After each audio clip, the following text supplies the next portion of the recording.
Hello, this is the Blimey Cow YouTuber, and welcome back to another video. And today, I'll be watching Messy Monday's 10 Ways to Get Ready for Church Camp. I'm going to be watching it, commentating on it, and then going and reading some of the comments under it. So, without any further ado, let's get right into it. Church camp is like the Christian Disney World. It's the most wonderful place on earth. True. Bonfires, hay rides, s'mores, romance, camp has it all. So to get the most out of it, I've made a list of 10 ways to get ready for church camp. Number 1, break up with your boyfriend or girlfriend before you get to camp. Alright, I know where he's going with this. And, I'm gonna say no.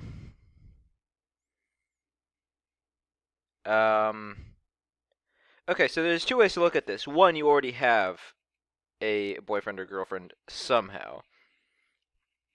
In which case, that's like first of all, why give that up? Because you think you're just gonna find, what do you think, girlfriends grow on trees? Two, the obvious implication here is that you're going to break up with your girlfriend so that you can have some fling at church camp for like a week.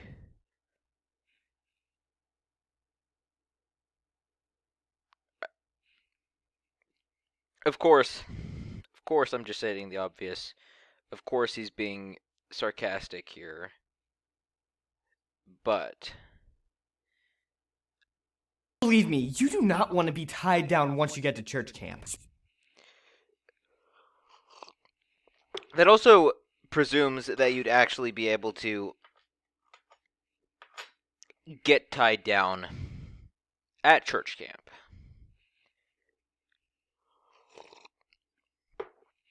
Which I suppose if you're the type of person that's already tied down, to use the term he's using, then maybe you are the type of person that can just get tied down everywhere you go.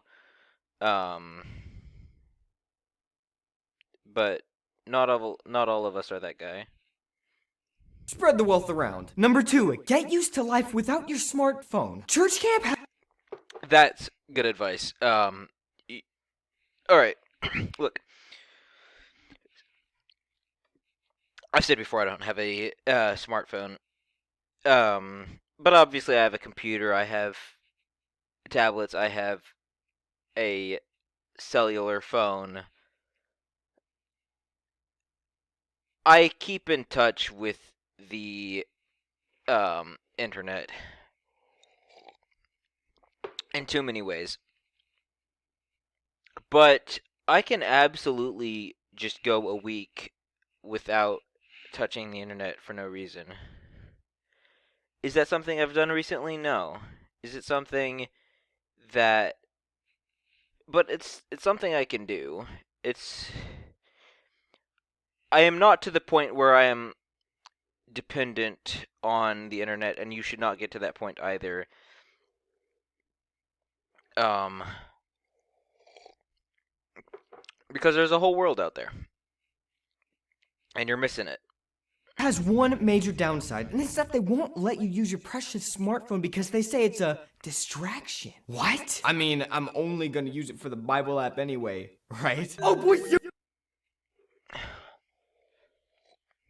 I guess you missed the memo to bring like a physical, actual Bible, Although the whole Bible app thing,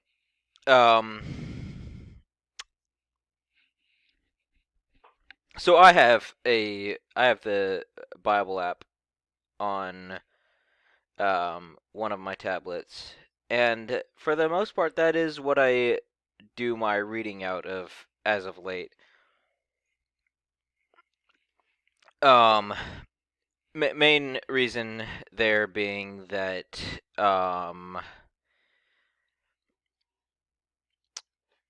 prefer the King James version, and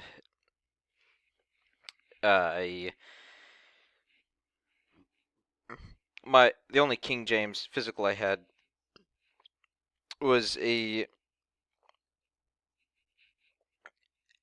I like big Bibles, but it was a big Bible, and I just didn't have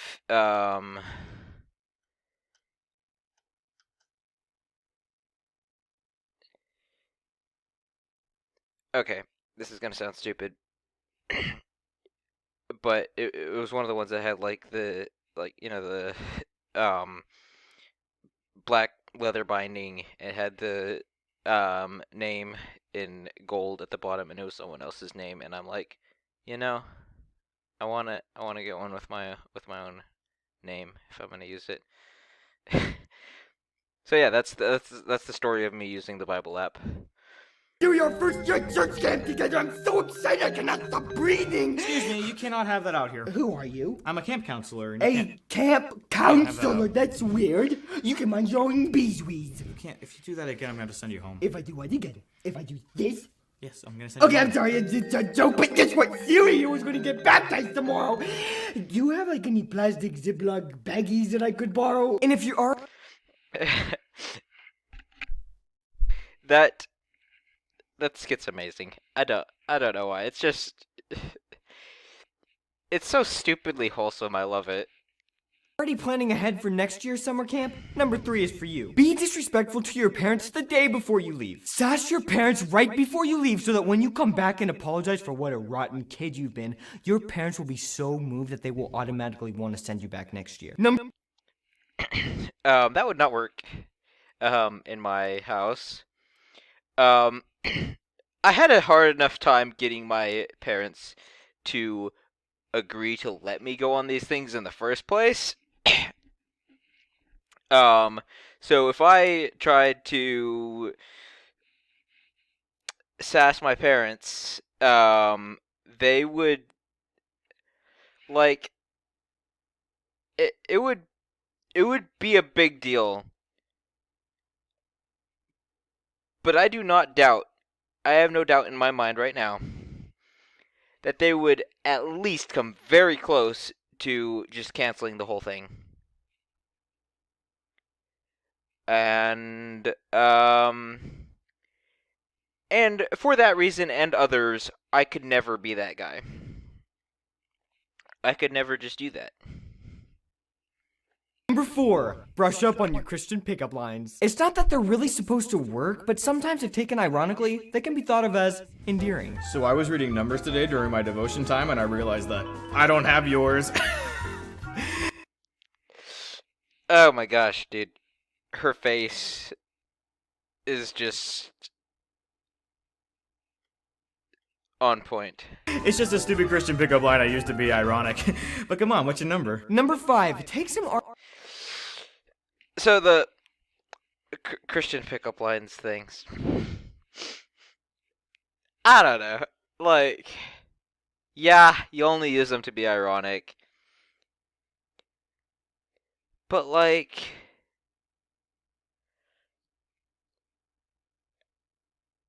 so I get the whole idea of like flirting with your youth group crush and all. Like, I've been there. I've done that. But I've never been that overt about it. I can't imagine being that overt about it. Whew. archery lessons before you get to camp. You don't want to embarrass yourself during archery class in front of the cutest girl at camp now, do you? Number 6. Archery lessons. Okay. And again, when I say church camp, like, I suppose I've never been to like an actual like proper church camp, but like church camp, youth retreat, youth missions trip, they're all kind of the same thing in my opinion. Not necessarily the same thing, but they're similar enough that I can be like, you know, we're talking about the same idea here. Although the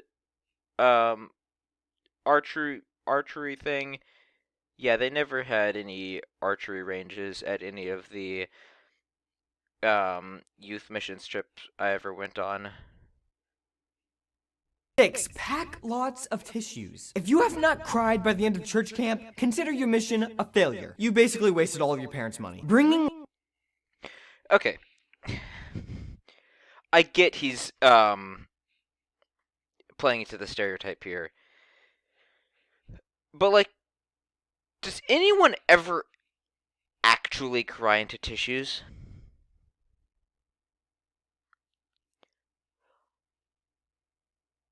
I'm literally not sure if I've ever seen anybody cry into a tissue. I suppose I've seen times where people cry, and if they're already like stuffy, they'll have to like blow their nose or whatever while they're crying. But I just feel like that's not a thing. And obviously, like he's being metaphorical, or I don't know if metaphorical is the right word. He's being idiomatic, I guess.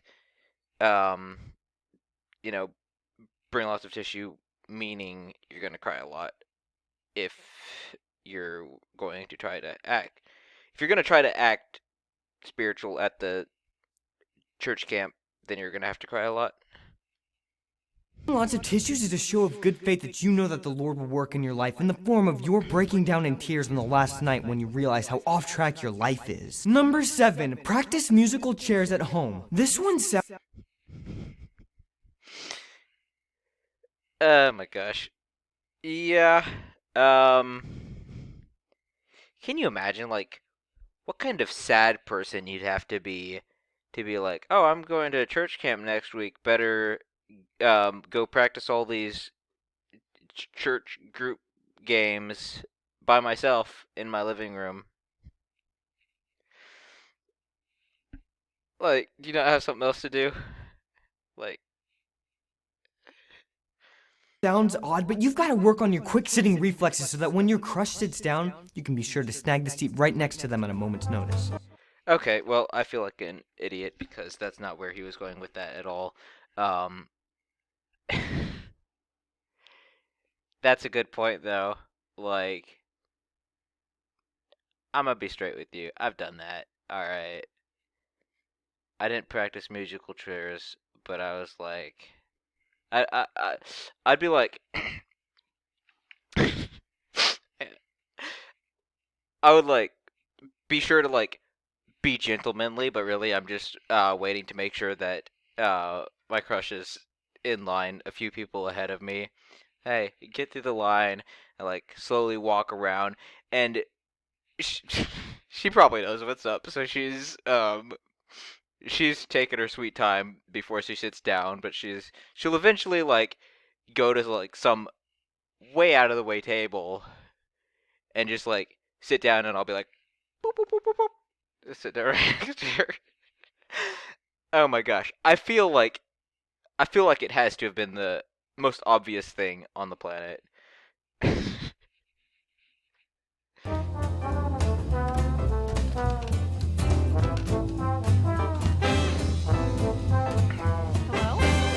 Oh, hey! Yeah, I was about to call you. Do you just close where you are? Number 8. Literally, not figuratively, probably looked like that. Literally with a capital L. I'm hopeless. Know the books of the Bible. Know them really, really well so that when it's time for sword drill, you can be sure to get all the candy. It's like a... I honestly don't know if I even know the books of the Bible at this point anymore. Like, okay, so I know the beginning up to about like Nehemiah, and then I know the prophets up to like Lamentations, and then I know the New Testament up until like what Philippians, go eat popcorn, or Galatians, Ephesians, Philippians, Colossians, and then what's after that? First and Second Thessalonians, First and Second Timothy, Titus, Philemon, First, Second, Third John, Jude, Revelation. Is that correct? But like, knowing your Bible is so much more than knowing the books of the Bible. Like,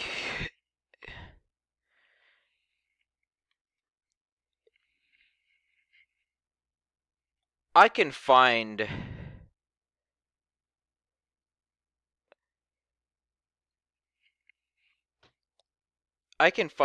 a verse. If you can find a verse by the contents of the verse, that's way more impressive than any speed finding it by the reference. It's a convoluted way of saying it, I think, but like, if I tell you to find John 3:16, I'm not gonna be impressed by you like opening your Bible and opening it up to John 3:16. But if I tell you the words to John 3:16, for God so loved the world that he gave his only begotten Son, that whosoever should believe in him should not perish but have everlasting life, and you find it, that's more impressive. Now, obviously, that's the best known verse of the Bible, so everybody knows that's John 3:16 instinctively. But knowing how to like find a concordance or use the concordance and be like, oh, it's this verse, and you go to the verse and find it. But anyways, he's talking about sword drills here. I always say, there's nothing more attractive Malachi 1:4. than a man who's biblically active. Counselor, I've got it! Number 9. Bring your Bible. There's nothing more attractive than a man who's biblically active. We'll see. To Bible camp. You would be surprised how many people don't do this. But I'll give you the benefit of the doubt and assume that you just couldn't find your Bible underneath all your Twilight books and Apple products. But don't worry, guys.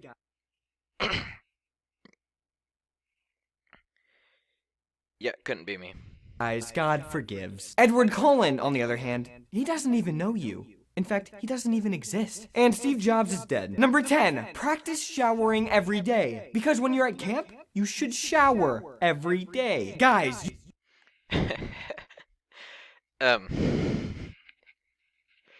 Oh, he went there. I wasn't sure he'd go there, but he went there. Yeah, so apparently, like, some people,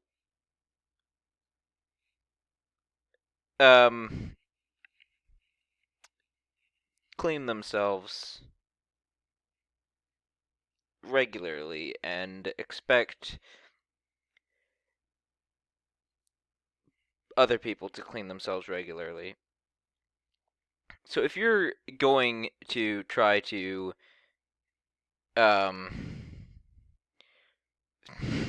find romance at Bible camp, it just might happen that whoever you're trying to woo there don't like your man smell. you don't smell like manly men. You smell like manure. The more you shower, the better your chances are with the girly campers. Now, that's not a guarantee, but that is common sense now, isn't it? Alright, guys, now you're ready for church camp. May you come back with a long-distance girlfriend, a girl you text on the side, and a spiritual high as the Tower of Babel.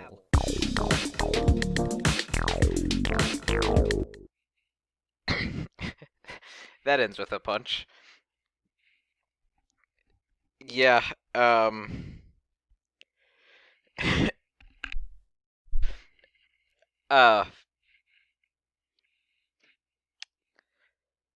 if you are, If you're just going to church camp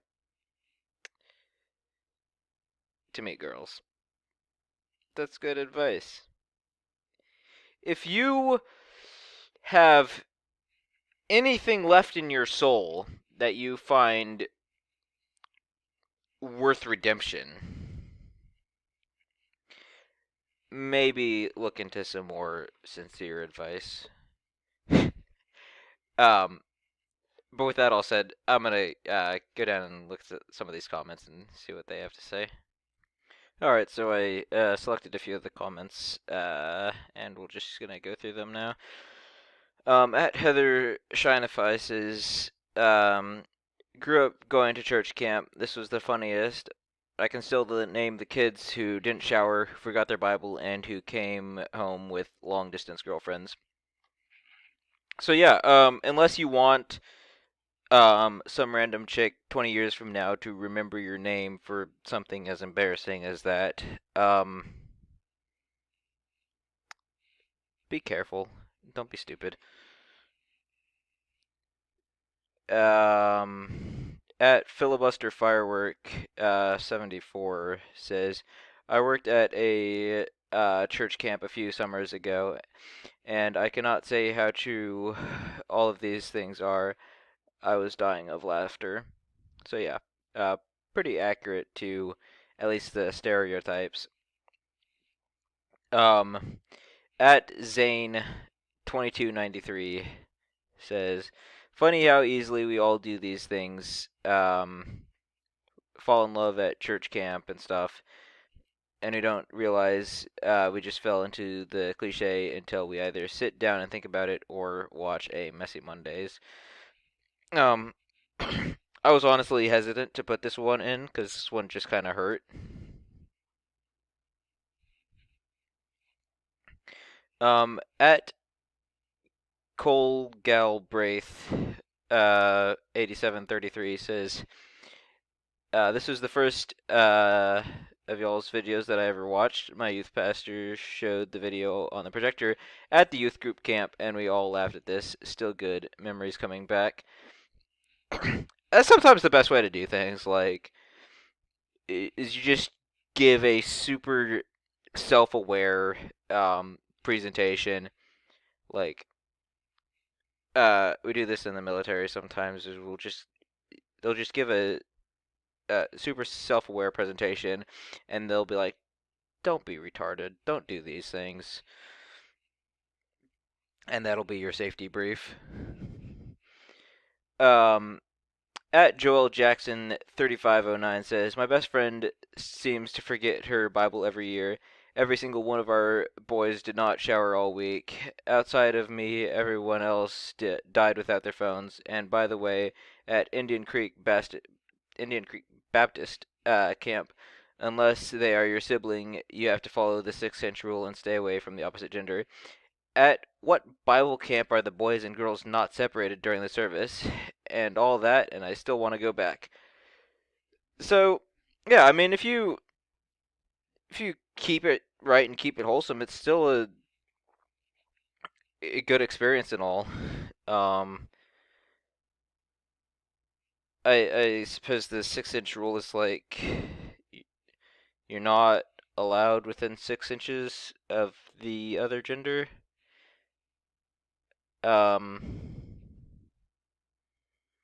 Like if you're sitting down, you have to have like 6 inches in between you or something.